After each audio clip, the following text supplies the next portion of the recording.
हैं सूर के ओर।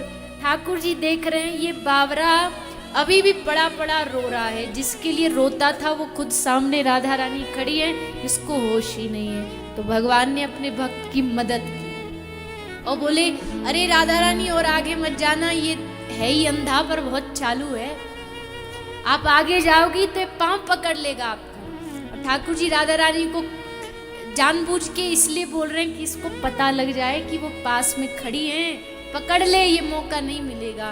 और बस सूर ने श्री राधा रानी के चरण पकड़े, राधा रानी एकदम हटी तो पांव का जो नूपुर है, पांव की जो पायल है, वो सूर बाबा के हाथ में आ गई।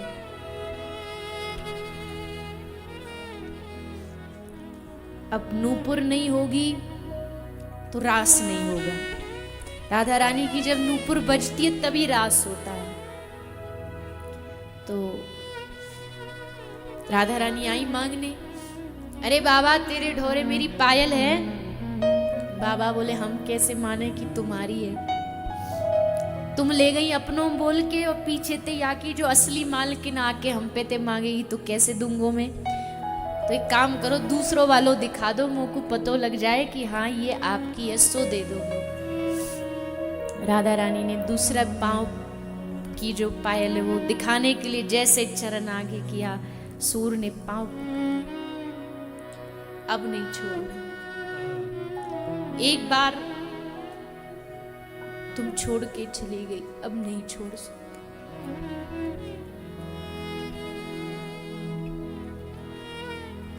कब तक ऐसे ही मैं अंधा इस ब्रज में पड़ा पड़ा तुमको पुकारता रहूंगा। चलो ये काला कृष्ण तो कठोर है, पर तुम कब से इतनी कठोर हो गई है श्री राधे कि कोई तुम्हारे लिए सब छोड़ के यहाँ पड़ा है और तुम उसे ऐसे ही भटका रही हो। एक बार दर्शन दो। बस श्री राधा रानी ने सूरदास के सर पर हाथ फेरा, सूर की जन्म की अंधी आंखों में रोशनी आ गई और आंख खोली तो देखा सामने प्रिया प्रीतम खड़े। रोम रोम सूर का खिल उठा, आहा आज तक मैं जिनकी महिमा गाता था वो मेरे सामने खड़े। नजर भर खूब निहारा सूर ने, एक एक अंग को पसा करके अपने आंखों से हृदय में बिठा लिया। भगवान ने कहा सूर क्या चाहिए तुझे? ऐसे तो हम खाली हाथ किसी को दर्शन दे के जाते नहीं, बोल क्या चाहिए? तो हाथ जोड़ के सूर ने कहा कि प्रभु एक कृपा कर दीजिए। बोले क्या चाहिए? कृपा ये कर दीजिए जो आंखें दी हैं इनको वापस ले लीजिए। बस इतना ही चाहिए थी कि एक बार आप दिख जाए, क्योंकि इन आंखों की धन्यता तो उसी में है ना कि आप दिखो। संसार में खूब लुभावनी चीज है जो आंखों को आकर्षित करती है, पर इन आंखों को तब तक तृप्ति नहीं मिलेगी जब तक इन आंखों को तुम न दिखोगे। ये आंखें तरसती रहती हैं। हम इन आंखों को संसार के अच्छे अच्छे चलचित्र दिखा देते हैं, रंग दिखा देते हैं, दुनिया का सौंदर्य दिखा देते हैं, फिर भी ये आंखें तरसती रहती हैं। क्यों? सूर बाबा ने कहा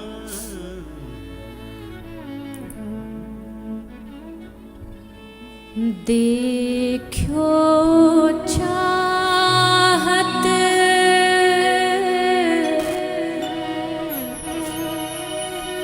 कमल नयन को, देखो चाहत कमल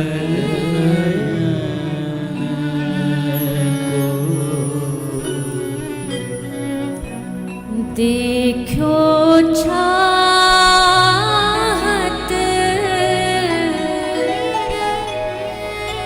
कमल नयन को, देखो कमल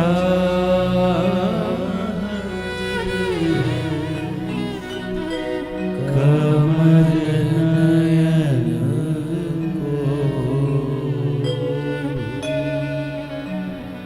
निस दिन राहत उदासी इस दिन रहते उदासी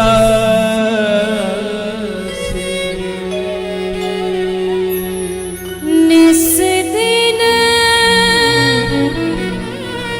राहत उदासी अखियाँ हरि दर्शन की प्यासी हरि दर्शन की प्यासी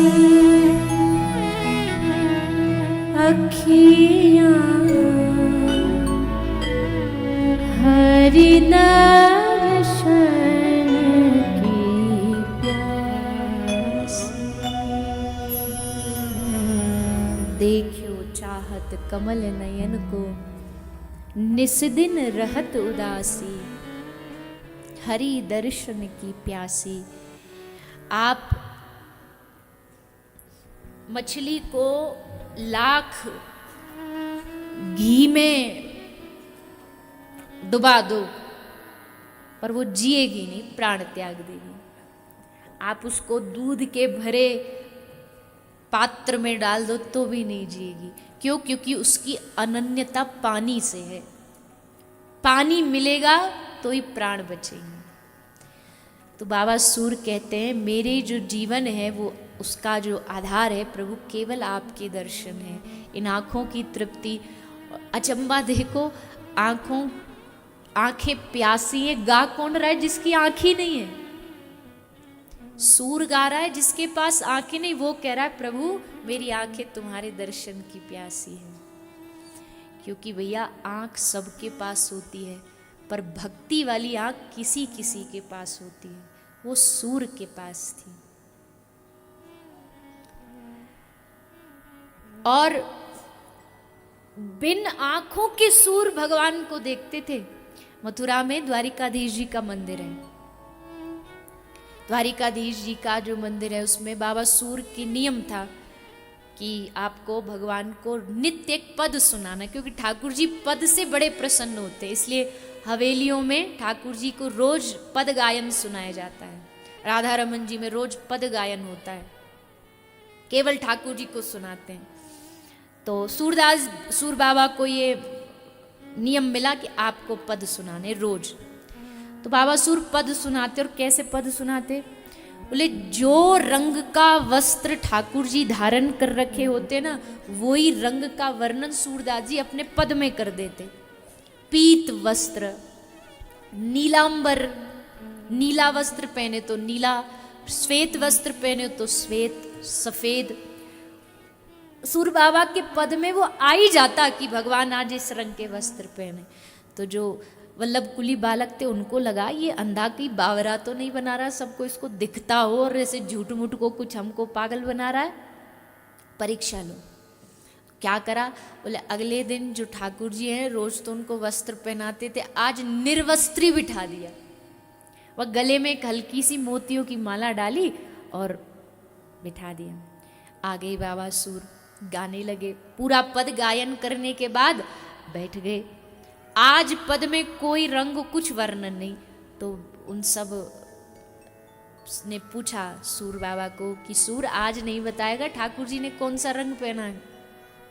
तो गले में गमछा पड़ा था। सुई बाबा सूर वो गमछा लेके मुंह पे धर के जैसे कोई नई नवेली बहू शर्माती वैसे शर्मान लगे। बोले सच्ची में जानना चाहते हो कि आज ठाकुर जी ने क्या पहना, बता दें?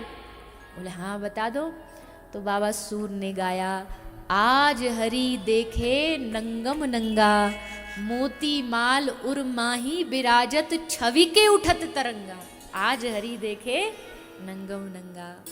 अजी और दिन तो ये कम सुंदर लगते थे क्योंकि इनके वस्त्र इनकी शोभा, अंगों की शोभा को ढक देते थे, पर आज तो केवल मोती माल और माही विराजत, फिर भी छवि के उठत तरंग। इनको देख देख के एकदम आनंद आ रहा है, तरंग उठ रही है। आहा कितने सुंदर ठाकुर जी, आज तक इनके अंग नहीं देख पाए। असल में ये जो भगवान का जो श्रृंगार करते हैं ना, ये मत सोचना कि ये भगवान की शोभा को बढ़ाने के लिए किया जाता है, नहीं नहीं, ये भगवान की अंगों की शोभा को छुपाने के लिए श्रृंगार किया जाता है। पूरा अगर भगवान ठाकुर जी का अंग अंग दिख गया ना तो बुद्धि बोरा जाएगी। इसलिए ठाकुर जी के नेत्रों पे, गालों पर गोपियां पत्रावली बना देती है कि थोड़ा अंग ढक जाए, चूड़ियां पहना दी ताकि हाथ ज्यादा दिखे ना, चरण ढक दिए। ये श्रृंगार शोभा को छुपाने के लिए किया जाता है। तो बिन आंखों के भी जो भगवान को देखते हैं, ऐसे बाबा सूर हैं। अद्भुत बाबा सूर की भाव दशाएं, क्या वर्णन करे उसका। तो देखो चाहत कमल नयन को, इन आंखों ने जब ठाकुर जी को देख लिया फिर कुछ बचता नहीं।